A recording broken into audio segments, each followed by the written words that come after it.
آمنوا يقاتلوا في سبيل الله والذين كفروا يقاتلوا في سبيل الطاغوت فقاتلوا أولياء الشيطان إن كيد الشيطان كان ضعيفا. daara bi ci buntu boobu lay yëngatu fanweeri at ñu ngi ci dox bu ngeen duggee YouTube boo defee Kennel Yàlla wala daara Kennel Yàlla da ngeen koy gis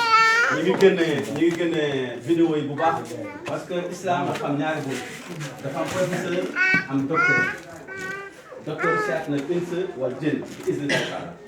man ci buntu boobu laay jaar ñii ñooy professeur voilà ñii ñooy professeur yi mais ñun docteur lañu ci mbirum seytaan yi loolu moo tax il faut ñu waxtaan ak yéen parce que seetlu nañu ne sax am na ay bëri yoo xam ne buñ jógee commencé wax rek dañuy fet parce que xamuñu exactement parce que nit dafa am seytaan yi mooy Cheikh na ins loolu nag nekkul ci kanam mais ci xam-xam la mu am beneen jinne boo xam ne moom la ñuy woowee Cheikh na jinn ins wal jinn ñoom ñaar dañuy ànd bokkul ak awliya seytaan loolu nag bëgg nañu ñëw ci kàttanu borom bi tabaraka wa taala ñu waxtaan ci ak yéen yee leen ci bu baax parce que taawat bi nekk ci àdduna bi dafa war a jeex ndax jullit yi yàgg na nit ñi nekk nañu jullit mais est-ce que jullit original lañu parce que toujours rek taawat baa ngi suñu biir ak shirk bi di dox waaw loolu nag ak awliya seytaan yi gis nga ni ñuy doxale ci jamono te ñoom ñooy gàllankoor suñu gis ngeen ko bu baax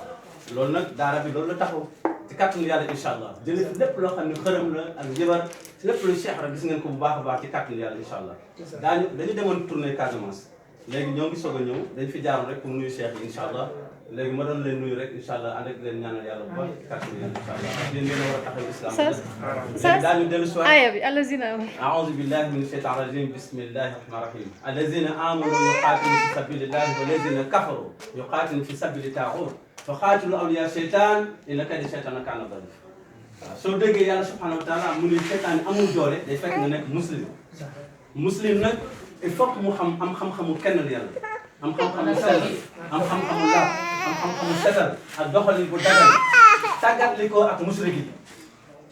aoudu billahi min shaytan rajim bismillahi rahmani rahim wa qatiluhum hatta la takuna fitnatun wa yakuna diinu lillah fa in taxawu fala udwana illa ala zalimin kon muslim ak mushrik waruñu ànd loolu aussi il faut ñu leeral ko bu baax ci kàttanu yàlla incha allah ba nga xam ne bu ngeen jógee war a taxaw ci jamono da ngeen di nekk docteur en même temps professeur benn bëccëg rek ñu bëri ci yéen dinañ nekk docteur parce que dafa am looy xam rek foo jàkkaarloo ak njëbarkat yi da nga koy mën a fagagal ci kàttanu yàlla incha allah waaw loolu incha allah bu ngeen duggee YouTube di ngeen gis boo defee Kennel Yàlla léegi rek bu ngeen génn ngeen connecté wu ngeen xool daara Kennel Yàlla ngeen xool vidéo yi ci kàttanu yàlla dañu fi jaaroon ci benn ziar incha allah